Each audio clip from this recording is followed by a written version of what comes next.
వందనాలు, నమస్తే. Telangana public service commission ద్వారా రిక్రూట్ కాబడిన 563 కానీ 62 మందికి శుభాకాంక్షలు, కంగ్రాచులేషన్స్. గత 10 ఏళ్లలో ఇంత మాస్ రిక్రూట్మెంట్ జరగలే. ఏ మాట కామాట ఒప్పుకోవాలి. మనం ప్రిలిమ్స్లో పేపర్ డిరేల్ అయిందని, ఏదో దారి తప్పిందని ఒక అపవాదు, ఇందులో బాగా అవినీతి జరిగిందని మరొక అపవాదు, రకరకాల ఇన్వాల్వ్మెంట్స్ ఉన్నాయని చెప్పి సింగిల్ బెంచ్ తిరిగి కరెక్షన్ లేకపోతే ఏదో చేయటం, డివిజన్ బెంచ్ దాన్ని ఓకే చెప్పడం, పిల్లలందరికీ ఆర్డర్స్ ఇవ్వడము, అదొక పెద్ద దావత్ లెక్క చేసి అందరికి పిలిపించి కాగితాలు ఇచ్చిన సందర్భం. ఎనీవే, రాసిన వాళ్ళందరూ అయితే సెలెక్ట్ కారు. సెలెక్ట్ అయిన వాళ్ళంతా కూడా పెద్దగా బాగా తెలివైన వారు కూడా అని అనుకోలేము. రాసిరు, తగిలింది. లక్ లీడ్స్ లైఫ్ అంటారు కొన్ని సందర్భాలలో. ఇప్పుడు ఏంటి మరి, అందులో ఆర్డీఓలు ఉంటారు, టోటల్గా భూమికి సంబంధించిన వాళ్ళు. భూమికి సంబంధించి దాదాపు 53 నుంచి 54 రకాల విధులు నిర్వర్తించవలసిన ఆర్డీఓ, లా అండ్ ఆర్డరు చూస్తూ కొంత ప్రోటోకాల్ చేస్తూ చూడవలసిన పోలీస్ ఆఫీసర్, మన ట్యాక్స్ను వస్తువులు ఉన్న ఇవన్నింటిని కూడా తీసుకునే ఒక కమర్షియల్ ట్యాక్స్ ఆఫీసర్, తర్వాత GHMC deputy commissioner of municipalities. ఈ 5 ప్రధానంగా ఉంటాయి. తదనంతరం కూడా చిన్న చిన్నవి ఉంటాయి. అందరికి కలిపి వేకెన్సీ ఫిలప్ చేసింది. గ్రూప్ 4 కూడా రిక్రూట్ చేసింది గవర్నమెంట్ ఆఫ్ తెలంగాణ. మీరు సెలెక్ట్ అయ్యారు, ట్రైనింగ్కి వెళ్ళాలి అంటే హై ప్రొఫైల్ ఉన్న వాళ్ళు మాత్రమే, బాగా నాలెడ్జ్, కొంత ఐక్యూ ఉన్న వాళ్ళు మాత్రమే సెలెక్ట్ అవుతారన్న విషయం మరవరానిది. మిత్రులారా, ఇప్పుడు మీరు సెలెక్ట్ అయ్యాక ఎక్కడ ఉద్యోగం, మిమ్మల్ని అడుగడుగునా రాజకీయం వెంటాడుతూనే ఉంటుంది. మీరు చేయవలసిన పని ఒక సంతృప్తికరమైన ఉద్యోగం చేయాలంటే కూడా రాజకీయమే వెంటాడుతుంది. మీ లోపల ఒక మనిషి ఉంటాడు. సిగ్మండ్ ఫ్రాయిడ్ అనే ఒక యూదు తత్వవేత్త, ఆయన చెప్పేదాన్ని ప్రతి మనిషి లోపల ఇంకొక మనిషి ఉంటాడు. ఆయన కొన్ని యాక్టివిటీ చేద్దామన్నట్టే బయట శక్తులు ఆ పనులు చేయనివి. అప్పుడు మనిషి మదన పడిపోతూ ఉంటాడు, వ్యవస్థకి అడ్జస్ట్ అవుతూ ఉంటాడు. అట్లనే మీరు కూడా మీరు పనిచేసే స్థలాల్ని, సమాజం మీకు ఒక అద్భుతమైన సౌకర్యాలను ఇస్తుంది. ఒక కారు ఇస్తుంది, ప్రభుత్వం జీప్ డ్రైవర్ని ఇస్తుంది, ఒక అటెండర్ని ఇస్తుంది, మీ ఇంట్లో పనిచేయడానికి అవసరమైతే వాడుకోవడానికి ఒక మనిషిని కూడా ఇస్తుంది. ఒక ఆల్మోస్ట్ ఒక క్యాబినెట్ ర్యాంక్ సౌకర్యాలు ఇస్తుంది. మరి మీరు ఏం చేయాలి?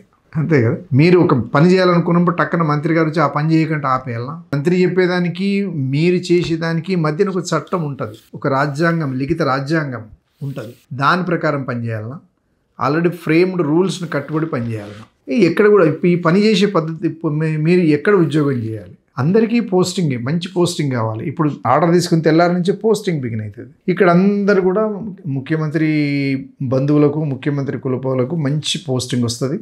హైదరాబాద్లో ఉంటారు, హైదరాబాద్ చుట్టుపక్కల ఉంటారు, వరంగల్లో ఉంటారు, వరంగల్ చుట్టుపక్కల, నిజామాబాదు ఇక్కడ ఇటుపక్క ఉంటారు.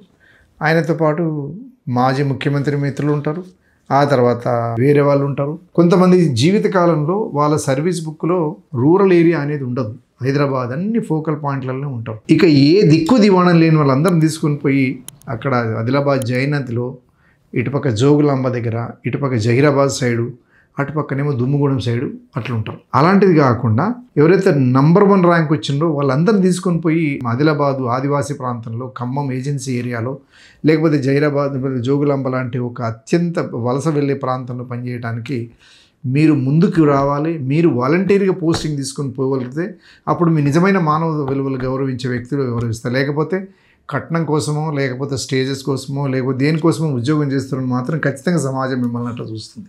నేను ఒక 33 ఏళ్ళ సర్వీస్, 32.5 సంవత్సరాలు కదా, 33 ఏళ్ళ సర్వీస్ చేసిన కొంతమందికి, ఒక మంత్రికి, ఒక వాళ్ళ బంధుగణానికి, వాళ్ళ సర్వీస్ మొత్తం తీయండి, ఒక్కటి కూడా రూల్లో పనిచేసినట్టు ఉండదు. ఉంటే కూడా 6 నెలలు పనిచేసి మళ్ళీ ఎంబడి హైదరాబాద్ దాని కాంపన్సేట్కి వచ్చి మంచి ఫోకల్ పాయింట్లో పనిచేస్తారు.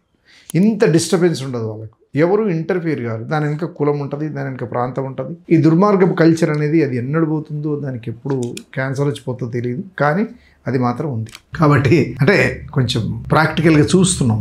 అడవిలో ఉండే వాళ్లకు ఐటీడీఏలో పనిచేయవలసిన ఎవ్వరు కూడా ఒక రిచ్ కమ్యూనిటీ నుంచి వెళ్ళరు, అక్కడ పని చేయరు. అదే మళ్ళీ ఎల్లయ్య రాజే పోషే వెంకటమ్మ పోషమ్మ రాజమున్నలు అడిగి పని చేస్తారు. వాళ్ళకి ఎవరు చేయాలి సర్వీస్? అసలు మీరు అందుకే వచ్చిర్రా? మీరు ఖచ్చితంగా బాగుంటుంది, మంచి విలువనే ఉంటుంది. మిమ్మల్ని ఇట్లా గ్రూప్ 1 ఆర్డర్ వచ్చిన తెల్లారే గద కొట్టుకపోతారు. ఒక మంత్రి, ఒక మాజీ మంత్రి, వీళ్ళే ఎత్తుకపోతారు, మిమ్మల్ని ఎత్తుకపోతారు. పిల్ల ఉంటే పిల్లగాని ఇస్తారు, పిల్లగా ఉంటే పిల్లని ఇస్తారు. అది జరుగుతుంది. అది మీరు ఒప్పుకోవాలి. మీరు ట్రైనింగ్ వెళ్తారు ఏం ట్రైనింగ్ తీసుకుంటారు మీరు ఇంటి నుంచి వెళ్ళేటప్పుడు కారు ఉంటుంది, ఇంటికి దింపడానికి కారు ఉంటుంది, మీరు ఉద్యోగం పోవడానికి కారు ఉంటుంది, ఉద్యోగం నుంచి ఇంటికి తీసుకురావడానికి కారు ఉంటుంది. ఇంకేం కావాలి మీకు? ఇంకా అదనంగా కావాలి మనకు. అదనపు కోరికలు మనిషిని బాగా అంటే ఎట్లుంటుందంటే స్వర్గం ఏడు ఉంటుంది అంటే ఉంటుంది, స్వర్గం ఉంటుంది. గ్రూప్ 1 కానీ గ్రూప్ 2 అయినా ఏదైనా స్వర్గం అనేది ఉంటుంది. స్వర్గానికి ఇంకొక మెట్టెక్కితే ఏముంటుందో అని చూసినప్పుడు అప్పుడు ఆ మెట్టు జారి కింద పడడానికి దాంట్లో పడతాం, నరకంలో పడతాం, అదే నరకం. కానీ ఆ స్వర్గం అనే పాయింట్ నుంచి అక్కడ ఉండే పేదలను కనుక చూసి మీరు మంచి సర్వీస్ ఇస్తే ఎంతో బాగుంటుంది. ట్రైబల్ ఏరియాలో ఎంత కష్టమవుతుంది జనాలకి, వాళ్ళని ఎంతమంది మోసం చేస్తున్నారు. ఓపెన్ ఏరియాకి వెళ్ళి నాన్ ట్రైబల్ ఏరియా వ్యక్తులు వెళ్ళి వాళ్ళ భూములను కబ్జా పెట్టి వాళ్ళ భూములను లాక్కొని ఏమో చేస్తాం. అంటే మిత్రులారా, మళ్ళీ మీకు చెప్పేది ఏంటంటే దాదాపు 3 లక్షల పైచిలకు రాసిన అది ఒక దొడ్డు జల్లెడ, ఒక సన్న జల్లెడ, ఒక పిండి జల్లెడ, తర్వాత 200 mm జల్లెడ పట్టిన తర్వాత ఒక 21,000 మంది, మళ్ళీ ఇంకొంతమంది అక్కడి నుంచి మళ్ళీ 500 మంది, 563 మంది మీరు సెలెక్ట్ అయి ఉన్నారు. అంటే మీలో ఎంత ప్రతిభ ఉంటే కానీ మీరు రారు. ఆ ప్రతిభను అనేది మరో రకంగా వాడుకోరని సభ్య సమాజం అంతా ఆలోచిస్తూ ఉంటుంది. మీరు మంచి నాలెడ్జ్ ఉన్న వ్యక్తులు, అంటే ఒక ఎగ్జిక్యూటివ్ జాబ్ చేసేటప్పుడు మాత్రమే పబ్లిక్ కలిసే ఆపర్చునిటీ ఉంటుంది. కొంతమంది ఉద్యోగం చేస్తారు, చివరికంటూ ఏ నిర్ణయం తీసుకోరు, నా జీతం వస్తుంది నాకు చాలు అనుకునే టైప్ కూడా ఉంటారు. నేను తప్పు చేయట్లేదు కాబట్టి నేను ఎక్కువ రిస్క్ తీసుకోనని అనుకుంటాను. అవన్నీ అనుకుంటే ఇంటికాడ పండుకోరు, అది ఏముంటుంది ఆ ఇంటికి అంటే ఒక ఆపర్చునిటీ ఇచ్చింది సమాజం. మీకు ఏం ఆపర్చునిటీ ఇచ్చింది? మీరు తెలివిగల వాళ్ళని చెప్పి మీ తెలివిని పరీక్ష రాస్తారు, ఆ పరీక్ష రాసి నెగ్గారు. మీరు నెగ్గిన తర్వాత ఇవన్నీ చేయమని చెప్పి సమాజం ఆదేశిస్తుంది. కాబట్టి మీరు ఎట్టి పరిస్థితుల్లో కూడా మీరు జాయిన్ అయిన మొదలు రిటైర్ అయ్యే వరకు ఏ స్టేటస్లో ఉన్నారో ఆ స్టేటస్లో ఇస్తే సమాజం మిమ్మల్ని చేయెత్తి నమస్కరిస్తుంది. ఏమాత్రం అదనపు చేసినా కూడా మన ఇల్లు చూడంగానే ఫలానా చేసిండు, బాగా చేసిండు అని ఏ ర్యాంక్ కావాలన్నా మీరు కోరుకోవాలి. 61 సంవత్సరాలు ఉద్యోగం చేసిన తర్వాత ఏం తింటారు, ఏం తాగుతారు? పొద్దుపూట 2 ఇడ్లీలు తింటున్నాం మనం, ఇక తెలంగాణలో కాబట్టి పొద్దుపూట ఏదో నాస్టా చేస్తాం, ఛాయ్ డబల్ ఒకటే తింటాం. ఈ మధ్యన ఏడబడితేనే దొరుకుతున్నప్పుడు ఏదో ఒకటి చేసుకొని తింటాం. మధ్యాహ్నం 2 ముద్దలు అన్నం, గింతే 2 పిల్లలు గంతే, ఇంకేముంటుంది? సాయంత్రం కానీ ఒక చపాతి. దీనికోసం డబ్బు సంపాదించినా కూడా, ఒకవేళ ఇతరతర మార్గాల ద్వారా వచ్చినా కూడా మనం ఏం చేసుకుంటాం అనే ప్రశ్న కూడా వస్తుంది మనకు. అంటే నేను ఇప్పుడే వైరాగ్యము ఏదో మాట్లాడుతున్నాను కాదు. కాకపోతే మిత్రులారా, ఒకటి చెప్పదలుచుకుంది ఏంటంటే, మనం సమాజానికి సేవ చేస్తే ఆటోమేటిక్గా that as you so shall you reap అన్నట్టుగా అది ఖచ్చితంగా మనకు సమాజం మీకు పేబ్యాక్ చేస్తుంది. ఏది గౌరవ రూపకంగా ఒక మంచి అధికారిగా మీరు రిస్క్ తీసుకొని పేద ప్రజలకు సహకరించి సహాయం చేసింది, అది ఖచ్చితంగా మీకు ఇదవుతుంది. ఇవన్నిటిని దృష్టిలో పెట్టుకొని గ్రూప్ 1 అధికారులుగా సెలెక్ట్ అయిన మేడమ్స్ అందరూ కూడా, సార్లు అందరూ కూడా ఈ దిశగా ఆలోచించాలి. నేను ఏజ్లో పెద్దవాడిని కాబట్టి మీరు జాయిన్ అయ్యి ఛార్జ్ తీసుకునే వరకు కూడా పిల్లలే స్టూడెంట్స్ కిందనే ఉంటారు. అంటే సీసీ రూల్స్ అప్లై అయితేనే ఉంటాయి. మీకు ఇంకా ఆర్డర్ తీసుకొని జాయినింగ్ రిపోర్ట్ ఇచ్చి సర్వీస్ బుక్ ఓపెన్ తెల్లారి మీరు ఎప్పుడైతే ఆర్డర్ తీసుకుంటారో ఆ అటెండెన్స్ రిజిస్టర్లో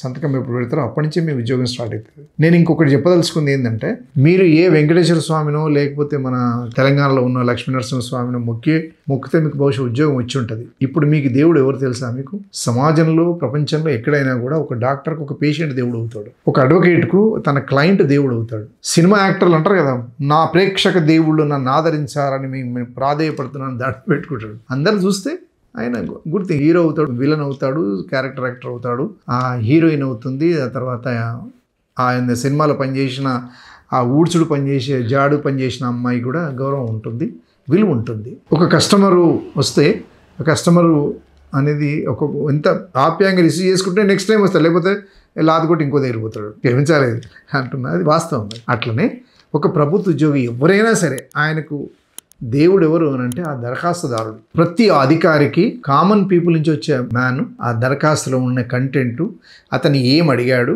అనేది రాయాలి, చట్టం ఇవ్వగలుగుతుందా లేదా అనేది రాయాలి, ఎందుకు ఇవ్వలేకపోతున్నాం అనేది రాయాలి, ఎందుకు ఇస్తున్నాం అనేది రాయాలి, ఎందుకు ఇవ్వకపోతే అతనికి చెప్పాలి ఈ కారణాల వల్ల. ఇంకొకటి ముఖ్యంగా ఏంటంటే, వచ్చిన ప్రతి దరఖాస్తుదారును నీ టేబుల్ మీద కూర్చుని మాట్లాడి పంపిస్తే నువ్వు పనిచేసినంత ఆనందంగా ఫీల్ అవుతాడు. మనం గద్దె మీద కూర్చోగానే ఇంకా అయిపోయా, మనం ప్రపంచ యుద్ధం గెలిచి తర్వాత ట్రంప్ను ఓడగొట్టి, అటు జిన్పింగ్ని ఓడగొట్టి, ఇటు పాకిస్తాన్తో యుద్ధం చేసి వచ్చినంత ఒక పెద్ద ఈగోయిస్టిక్ అవుతాం మనం. అహంకారం అని పెరిగిపోతుంది. అహంకారాన్ని అడిచి ప్రతి దరఖాస్తుదారును కూడా తన దేవుడికి సేవ చేసినట్టుగా ఫీల్ అయ్యి చేసినట్టయితే ఖచ్చితంగా వెంకటేశ్వర స్వామి మెచ్చుకుంటాడు, మన ఇంటి దైవం మెచ్చుకుంటుంది, కుటుంబం ముఖ్యంగా కుటుంబ సభ్యులు బంధువులు అందరూ కూడా మెచ్చుకుంటే అదే మీకు ఆశీర్వాదం. ఆ పద్ధతుల్లో మీరు ఉద్యోగం చేసి ఆ 33 ఏళ్ళ సర్వీస్ కంప్లీట్ చేయాలని కోరుకుంటూ, తప్పకుండా ఈ వీడియో చూడండి. ఒక కమిట్మెంట్తో ఉద్యోగం చేస్తారని కోరుకుంటూ, ఒక సర్వీస్ ఓరియంటెడ్ ఆఫీసర్ అనిపించుకొని రిటైర్ అవుతారని కోరుకుంటూ, ధన్యవాదాలు. తప్పక చూడండి, షేర్ చేయండి, ఇది చేస్తారని కోరుకుంటూ ధన్యవాదాలు. Thank you very much. శుక్రియా.